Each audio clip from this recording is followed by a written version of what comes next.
perquè ahir es van fer unes afirmacions molt greus en aquesta cambra que m'afecten directament, perquè el diumenge em vaig amb uns familiars anar a manifestar i el conseller Romeva, conseller de Relacions Institucionals de la Generalitat, va dir que tots els que estàvem allà érem falangistes.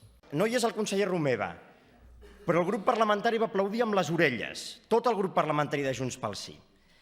I jo li demano al senyor Romeva, i vull que consti en acta, que es disculpi i ho retiri, perquè és una greu calúmnia, perquè és una clara banalització del feixisme i perquè és una forma intolerable d'estigmatitzar i criminalitzar els que pensem diferent.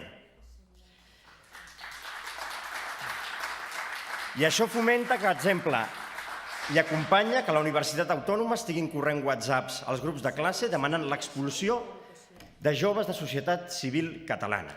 Per tant, prou ja amb aquesta estigmatització. Senyor Sánchez, s'hauria d'assenyar la intervenció que li toca. Sí, presidenta, però entenc que és per al·lusions i entenc també que si algú es pot saltar el Constitucional també pot ser flexible amb l'aplicació del reglament.